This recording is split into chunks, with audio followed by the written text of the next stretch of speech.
প্রিয় বন্ধুরা, কেমন আছেন? আশা রাখি ভালো। আজকে পবিত্র কোরআন শরীফ থেকে কিছু গুরুত্বপূর্ণ আয়াত আপনাদের সামনে তুলে ধরবো। আপনারা এটা নিয়ে চিন্তা করেন, কারণ অনেকেই তো কোরআন শরীফের বাংলা অর্থ জানে না। হ্যাঁ, যারা জানে সামান্য, তাও আবার বিকৃত করে উপস্থাপনা করা হয়। নামাজ নামাজ যেহেতু খুবই মোস্ট ইম্পর্টেন্ট একটা part of our Islamic life, তো নামাজ নিয়ে কথা বলি। এটা আছে সূরা আনকাবুত আয়াত নম্বর 45। সূরা আনকাবুত আয়াত নম্বর 45, সেখানে বলা হয়েছে যে নামাজ প্রতিষ্ঠা করো, কারণ নামাজ অশ্লীল ও মন্দ কাজ থেকে বিরত রাখে। আল্লাহর স্মরণই সর্বশ্রেষ্ঠ, তোমরা যা করো আল্লাহ তা জানেন। আমার মনে হয় এই একটা আয়াত অনেক তাৎপর্যপূর্ণ এবং অনেক গুরুত্ব বহন করে আর কি। দেখেন, এটা যদি আমরা আরবি করি তাহলে এরকম হবে যে ইন্নাস সালাতা তানহা আনাল ফাহশাই ওয়াল মুনকার ওয়াল বাগি। এরকম নিশ্চয়ই নামাজ মানুষকে অশ্লীল ও মন্দ কাজ থেকে দূরে রাখে। এখন এটা আপনি বিশ্লেষণ করবেন, উল্টাবেন। আরবি সরব নাকি উল্টালে নাকি কুফরি কালাম হয়ে যায়। আপনি উল্টাবেন, এটা এই কথাটা উল্টাবেন, উল্টাবে দেখবেন যে আপনার নামাজ কি আসলে হচ্ছে কিনা। এই যে আমরা বাঙালিরা নামাজ পড়ি, আমাদের নামাজ আসলে কি হচ্ছে কিনা? আসলে নামাজ হচ্ছে না। কেমন কথা? নামাজ পড়ে কারা জানেন? নামাজ পড়ে জাপানিরা, নামাজ পড়ে চীন, Japan, Laos, Cambodia, Vietnam, Thailand, Hong Kong, Bangkok, কোরিয়ার মানুষেরা। কারণ কি জানেন? তারা দুর্নীতি কী জিনিস, অনিয়ম কী জিনিস তা তারা বোঝে না। তারা কোনো পলিথিন রাস্তায় ফেলবে না যাতে পরিবেশ দূষিত না হয়। তারা কোনো ময়লা পানিতে ফেলবে না যাতে পবিত্র পানি যাতে ময়লা না হয়। তারা হরণ বাজায় না যাতে শব্দ দূষণ হয়ে কোনো মানুষের কানের ক্ষতি না হয়। কিন্তু আমরা মনে করি যে ওই ব্যায়াম করলেই বোধহয় জান্নাতে চলে যাওয়া যাবে। হ্যাঁ, এটা সম্পূর্ণ ধোঁকাবাজি, এটা প্রতারণা, এটা মিথ্যা কথা। কারণ কোরআনের অন্য একটা আয়াত আছে যে কাল কিয়ামতের ময়দানে কিছু মানুষের আমলনামা তার মুখ বরাবর ছুঁড়ে ফেলে দেওয়া হবে, ওই আমলে কোনো কাজে আসবে না, যারা অন্যের হক নষ্ট করছে। কিন্তু আমরা হক মারার জন্য উস্তাদ। দেখেন না, example is better then percent. এই ভারতবর্ষ দেখেন, এই ভারতবর্ষ, গোটা ভারতবর্ষটা একসময় মুসলমানদের কয়াতে ছিল, এটা সত্য। যেমন এই দিল্লির সিংহাসনে বসে রাজিয়া সুলতানা নামে একজন মহিলা, সে এই গোটা ভারতবর্ষ চালাইছে। এটা কি তার গায়ের জোরে? না, তাদেরকে সবাই সম্মান করত। কেন সম্মান করত? তাদের নীতি ছিল, আদর্শ ছিল, তাদের চরিত্র ছিল। এখন কি সেই চরিত্র আছে? না, সেই চরিত্র নাই। ভালো করে খেয়াল করবেন। সুলতান ইলতুৎমিশ ছিলেন খুবই একদম স্বনামধন্য সুলতান, তাকে সবাই ভক্তি শ্রদ্ধা করত ভারতবর্ষের মানুষ। তো উনি মারা যাওয়ার পরে ওনার 2 ছেলে ছিল আর 1 মেয়ে ছিল, যতটা আমার মনে পড়ে। তো যাক, ভুলও হতে পারে, ভুল হলে ক্ষমা করবে। তো আমি তো ইতিহাসের ছাত্র নই। তো ইলতুৎমিশ মারা যাওয়ার পরে ওনার 1 ছেলে ওই নেশাপানি করে বেড়াতো, যত অন্যায় কাজ ছিল তাই করে বেড়াতো। তো ভালো যে ভাই, যে ভদ্রটা ভাই, সে ভাই বলে, এই বেয়াদব, আমাদের বাবাজানের এত সম্মান, এত সুনাম, এত যশ, এত খ্যাতি, হ্যাঁ, তুই সেই বাবার সুনাম জলাঞ্জলি দিয়ে তুই আজে বাজে কর্ম করে বেড়াস, এ তো ভারী খারাপ। তোর কি মানে? এই নিয়ে এক পর্যায়ে এই ভালো ভাইটারে হত্যা করে ফেলেছে। জানেন তো, যেটা কোরআনের কথা, কোরআনে একই কথা বলা হয়েছে। কোরআনে আল্লাহ বলতেছে যখনই কোনো নবী রাসূল, এই কোরআনের কথার সাথে এই ভারতবর্ষের কথা কিন্তু মিলে যাচ্ছে। দেখেন, বা এই ইলতুৎমিশ বা রাজিয়া সুলতানের কথা মিলে যাচ্ছে যে আল্লাহ বলতেছে যখনই কোনো নবী রাসূল কোনো জনপদে গিয়ে ওই অঞ্চলের ভাষাভাষী যারা বিত্তবান, যারা প্রভাবশালী, যারা ক্ষমতাবান, তাদেরকে বলছে আসো, তোমরা আসো, সত্যের পথে আসো, আসো ন্যায়ের পথে আসো, আসো কল্যাণের পথে আসো, আসো আল্লাহর পথে আসো, আসো সৎ পথে আসো। তখনই ওই এলাকার যারা বিত্তবান, যারা প্রভাবশালী, তারা বলছে কি আমরা তোমার কথা শুনলাম এবং প্রত্যাখ্যান করলাম, অর্থাৎ মানলাম না। দেখবেন যে যারা বিত্তবান তারা আসলে মানে না, লোক দেখানো একটু ইবাদত করে কিন্তু প্রকৃত অর্থে মানে না, কারণ সৎভাবে থাকাটা বেশ কষ্টসাধ্য ব্যাপার। তো ঠিক একই ঘটনা ঘটছে ইলতুৎমিশের সেই ছেলের বেলা। সে অত্যাচার করে বেড়াতো, পরে যখন ভালো ভাইটা যখন তাকে বলছে দেখ তুই নিজেকে সংশোধন কর, ভালো হয়ে চল, সেটা তার কাছে ভালো লাগে নাই, ভালো ভাইয়ের হত্যা করে ফেলেছে। যেহেতু পিতার রক্ত ছিল সতেজ ভালো, এজন্য ইলতুৎমিশের মেয়ে রাজিয়া সুলতানা সে আবার চলে গেল মসজিদে চলে গেল লাল লাল কাপড় পরে, লাল লাল লাল, এই যে লাল কাপড় দেখেন, এই যে লাল, এই লাল কাপড় নিয়ে মসজিদে গেলে পরে বুঝতে হবে যে সে কোনো বিচার প্রার্থী। এরকম মসজিদ ভিত্তিক বিচার ব্যবস্থা ছিল, তখনও ছিল, এই ব্রিটিশের যুগেও ছিল। আচ্ছা, এই বিষয়ে আমি আলোচনা করবো একটু পরে। যাক, তো রাজিয়া সুলতানা যখন মসজিদে চলে গেলেন, মসজিদে যাওয়ার পরে তারপরে সবাই জিজ্ঞেস কী ব্যাপার রাজিয়া সুলতানা তুমি মসজিদে আসছো? বলো হ্যাঁ আমি মসজিদে আসছি, আমার এই কুলাঙ্গার ভাই আমার ভালো ভাইটার হত্যা করে ফেলাইছে। কেন হত্যা করছে? বলো যে সে তার উপদেশ দিয়েছিল ভালো হওয়ার জন্য, এই তার অপরাধ, কেন ভারী অন্যায়। তখন সেই মানে ভাতৃ হত্যার প্রতিশোধে সেই খারাপ ভাইকে হত্যা করা হয়। তাহলে দুই ভাই শেষ হয়ে গেল, রাজিয়া ইলতুৎমিশের দুই ছেলে হত্যা হয়ে গেল, থাকলো রাজিয়া সুলতানা। তখন রাজিয়া সুলতানাকে কেন বসানো হয়েছিল সিংহাসনে? তার আদর্শ ভালো ছিল, নীতি ভালো ছিল। এখন কি সেই নীতি কি মুসলমানদের আছে? নাই কেন? আমি কোরআন থেকে জবাব দেই, এরা কোরআন পড়ে কিন্তু কোরআনের অর্থ জানে না।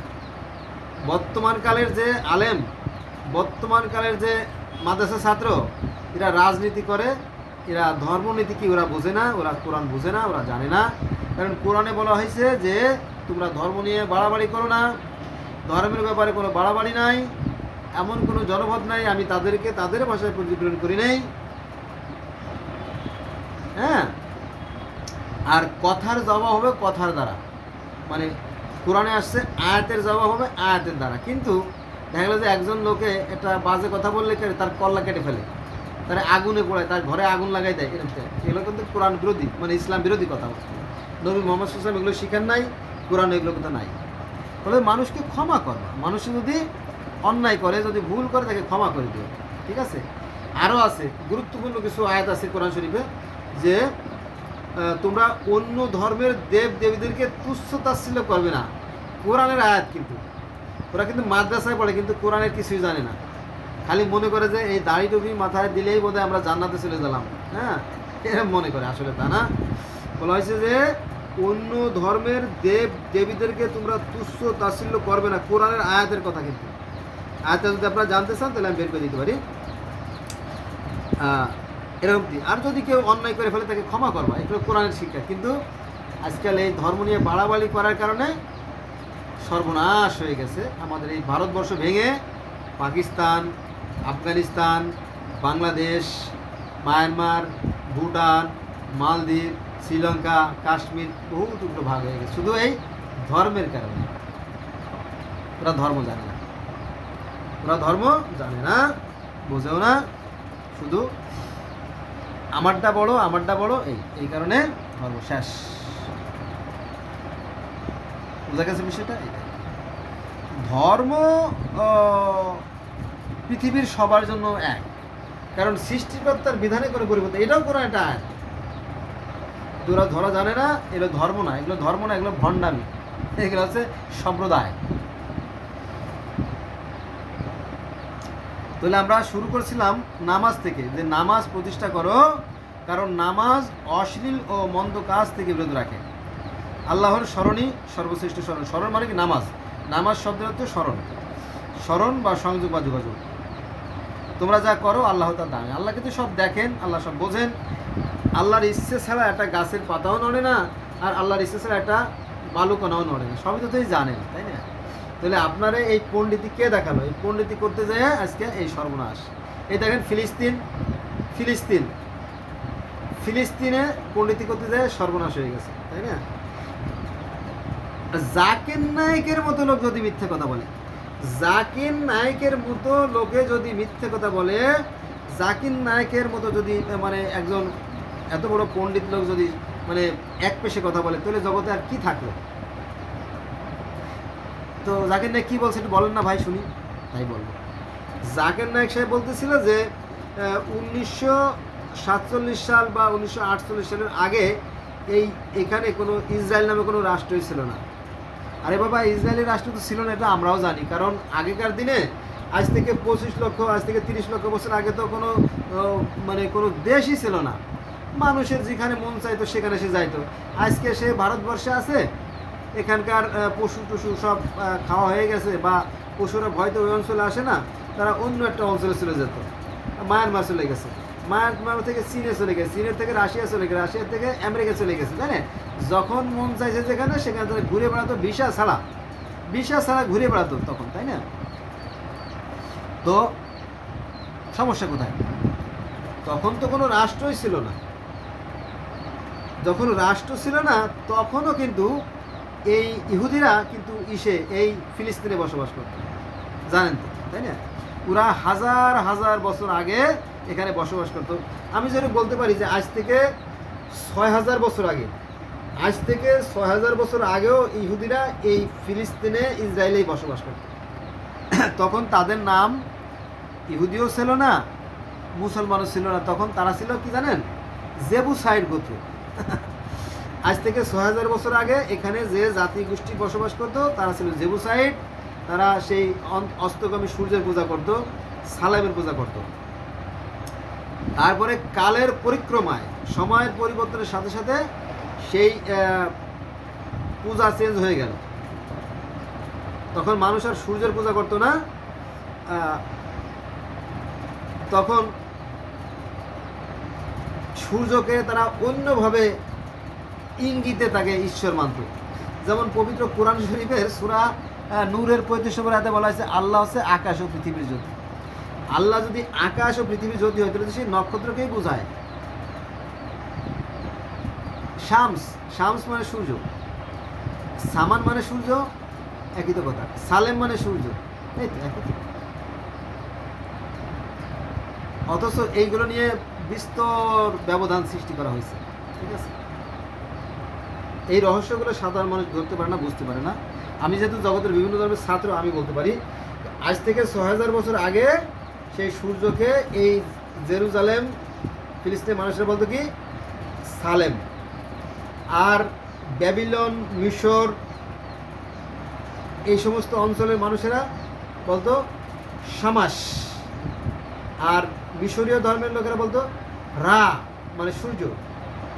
একই কথা, এক দেশের গালি আর এক দেশের গালি, কিন্তু সাধারণ মানুষেরা বুঝতে পারে না বলে এই অন্ধকারও দূর হয় না। বুঝা গেছে বিষয়টা? পবিত্র কোরআন শরীফের সূরা আনামের 103 নম্বর আয়াতে দেখেন, তাহলে দেখা যাবে যে সৃষ্টিকর্তাকে চর্মচক্ষু দ্বারা দেখা সম্ভব না। সূরা নূরের 25 নম্বর আয়াতে বলেছে আল্লাহ হচ্ছে আকাশে পৃথিবীর জ্যোতি, অর্থাৎ সূর্যকে ইঙ্গিত করে আর কি। আবার সূরা সূরার 11 নম্বর আয়াতে বলেছে মানুষের পক্ষে সাধ্য নাই যে সৃষ্টিকর্তাকে দেখে, অর্থাৎ আল্লাহকে দেখে। পৃথিবীর কেউ মানুষ আল্লাহকে দেখতে পারে না, তো ঠিকই আছে, তাই না? বিষয় কিন্তু অধিকাংশ মানুষ ধর্ম নিয়ে বাড়াবাড়ি করে, কিন্তু ধর্মের কিছুই জানে না, প্রকৃত সত্য জানে না। ধর্ম সত্য, সুন্দর, কল্যাণ, ন্যায়, আদর্শের কথাই বলে সব ধর্ম, শুধু ইসলাম ধর্ম না, পৃথিবীর প্রত্যেক ধর্মই সুন্দর। কিন্তু এই সুন্দর মানুষ কোথায় পাবেন? এটা হচ্ছে সবচেয়ে বড় ফ্যাক্ট যে সুন্দর মানুষ কোথায় পাবেন। সুন্দর মানুষই তো পাওয়া কষ্টকর। আসুন আমরা মানুষ হই, আমরা মানবিক হই।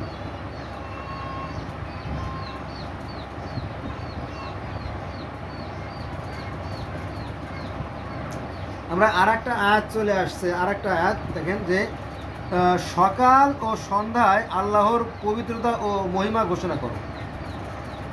সকাল সন্ধ্যায়, তাহলে হ্যাঁ, সকাল আর সন্ধ্যায় যদি আল্লাহর মহিমা ঘোষণা করবো, সারাদিন কী করবো? সারাদিন কাজ করবা। এইটা আছে আপনার সূরা নাবার 11 নম্বর আয়াতে। মেলছে এবার?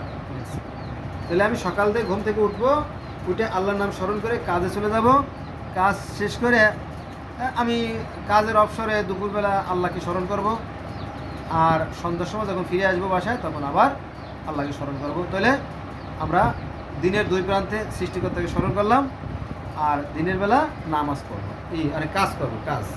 সূরা নাবা আয়াত নম্বর 11-তে বলা হয়েছে, আমি দিবাবাক্য করেছি খাদ্য অন্বেষণ করার জন্য, তোমরা নামাজ শেষে জমিনে বেরিয়ে বেরো, তোমাদের জন্য রয়েছে বহু রকমের কাজ। কার কথা? কোরআন কথা।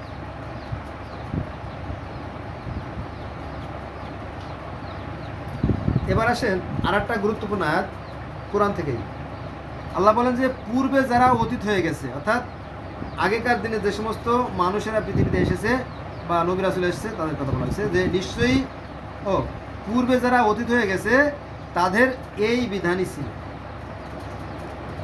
তুমি আল্লাহর বিধানে কোনো পরিবর্তন পাবে না। এটা আছে সূরা আহজাব আয়াত নম্বর 62। কি বুঝলেন আর কি বন্ধুরা? কথা তো অনেক, এই এত কথা তো আসলে একটা ভিডিওতে বলা সম্ভব না, তাই না? এখন সৃষ্টিকর্তার বিধানে কোনো পরিবর্তন নাই, ঘটনা কিন্তু সত্য। পৃথিবীতে যত মানুষ আছে, পৃথিবীতে around the all man are thing by their head.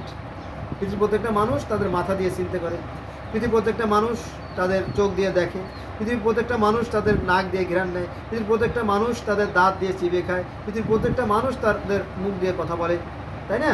কথা বলে। পৃথিবীর প্রত্যেকটা মানুষ হাত দিয়ে ধরে, পৃথিবীর প্রত্যেকটা মানুষ এই শব্দ করে তাদের মনের ভাব প্রকাশ করে, পৃথিবীর প্রত্যেকটা মানুষ হাত দিয়ে চলে, তাই না? পৃথিবীর প্রত্যেকটা মানুষ খায় আর তাদের পেটে গিয়ে সেটা ডাইজেস্ট হয়ে, অর্থাৎ হজম হয়ে রাসায়নিক প্রক্রিয়া দিয়ে শক্তি উৎপন্ন করে, অর্থাৎ রাসায়নিক শক্তি উৎপন্ন করে, তা দিয়ে তারা যান্ত্রিক শক্তির মাধ্যমে চলাফেরা। তাহলে তাহলে তো একই তো কথা, তাই না? তাহলে একই কথা না? একই কথা। বন্ধুরা ঠান্ডা লাগছে, কথাগুলো সুন্দর করে বলতে পারতেছি না, ক্ষমা সুন্দর দৃশ্য দেখবেন। তাহলে আমরা কি জানলাম? যে পূর্বে যারা অতীত হয়ে গেছে তাদের জন্য এই বিধানই ছিল, তুমি আল্লাহর বিধানে কোনো পরিবর্তন পাবে না। সূরা আহজাব আয়াত নম্বর 62। বুঝা গেছে বিষয়টা?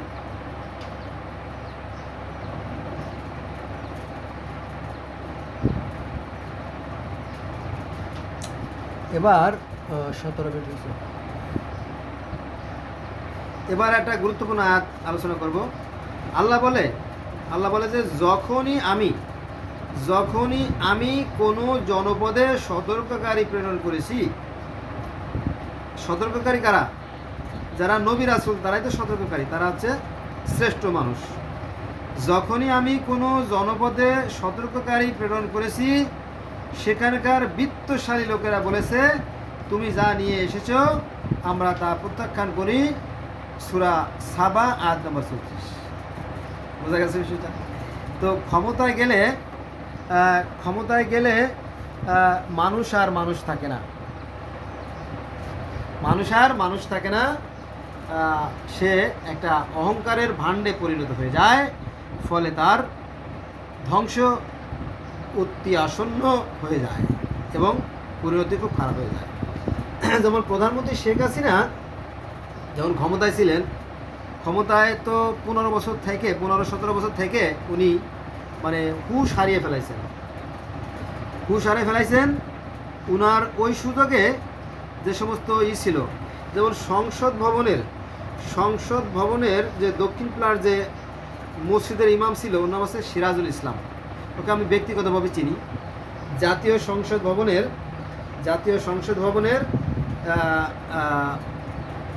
ইমাম, চিনতে করেন, তাই না? বড় মাপের মানুষ। তো ওকে আমি বললাম যে ভাই, আমি তো তোমার আত্মীয়, আমি তোমার ফুফাতো ভাই, আমি এমএ পাস করছি, আমার একটা চাকরির ব্যবস্থা করে দাও। তো বলো টাকা নিয়ে এসো। আমি বললাম টাকা নাই, চাকরি হবে না। টাকা নাই তো চাকরি হবে না, ভালো কথা। আমি গেলাম সেলিম স্যার 1996 সালে, সেই 96-97 সালে যুব উন্নয়নে বিরাট একটা সার্কুলার হয়েছিল, অনেক লোক নিয়েছিল। আমি তো নটার্মস থেকে টাইপ শর্টান জানি, কম্পিউটার জানি, সবই আমি জানি। এবং আমি চাকরিতে ঠিক হয়ে গেছি, কিন্তু আমার চাকরি দিল না। আমি শেখ সেলিমের কাছে মানে 100-150-200 বার গেছি। তখন ওই বাংলার বাণী পত্রিকায় উনি বসতেন, রাত 9টা 10টা 11টা বাজে উনি আসতেন।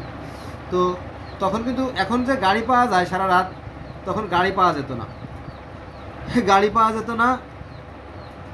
যাক, মতিঝিল থেকে হেঁটে হেঁটে মতিঝিল থেকে হেঁটে হেঁটে হেঁটে হেঁটে হেঁটে হেঁটে আপনার মগবাজার হয়ে থেকে বেগুনবাড়ি হয়ে আপনার তেজকুনিপাড়া রেল স্টেশন হয়ে আস্তে আস্তে আমি ফার্ম গেট তেজতুরি বাজার বা তেজকুনি পাড়া আছে, সেখানে 250 হাকিমের ব্যাচে থাকতাম, সেখানে যাইতাম। তো যখন আমি ঢুকলাম রাত অনেক হয়ে গেছে, রাত 1টা বা 2টা বেজে গেছে। তো সবাই তো ঘুমাচ্ছে, ডাকলাম ওঠো না। পরে ঝুঁকি নিয়ে সেই মানে ধারালো সেই গেটের উপর দিয়ে, টিনের উপর দিয়ে লাফাইলে আমি পড়ে তারপরে দরজা খুলতে ঢুকছি। অনেক কষ্ট করছি, কিন্তু আমার চাকরি দিল না, শুধুমাত্র টাকা দিতে পারিনি। কারণ আমার ছোটোবেলা আব্বা মারা গেছে, তো আমি চাকরি করে করেই এমএ পাস করছি আর কি। যাক, তাতে কোনো দুঃখ নাই। হারুন সাহেব তিনি হচ্ছে জনগণের বন্ধু, অথচ জনগণের বাস দিয়ে তিনি কোটি কোটি টাকা করে লুট করে তিনি স্বর্ণ মন্দির তৈরি করছে। ওই যে খুলনার এরশাদ শিকদার মধ্যে স্বর্ণ মন্দির, স্বর্ণ কমল। ক্ষমতায় গেলে এটা সবার বেলায় একই রকম ঘটনা ঘটে, এটা ভুলে যায় মানুষের।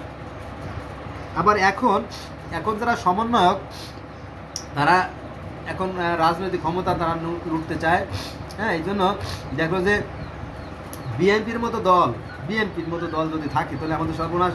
তো বিএনপিকে ব্যান করে দেয়, আর এদিকে স্বাধীনতার পক্ষের যে শক্তি আওয়ামী লীগ, তাদেরকেও ব্যান করে দেয়, তাহলে তো আর মাঠ রইল ফাঁকা, তখন আমরা ক্ষমতা যেতে পারবো না সহজে, তাই না? সিয়াসা খাইয়ে মরে যাবে। মানে দেখবেন যে সবাই তো আর একরকম না, হ্যাঁ, এদের মধ্যে অনেকে আছে, ক্ষোভ আছে। হ্যাঁ, অন্যায় করে নেই, বিনা অপরাধে আমার 15 বছর জেল কাটাইছে, চল, হ্যাঁ, এরা একেবারে কল্লা কেটে ফেলবে।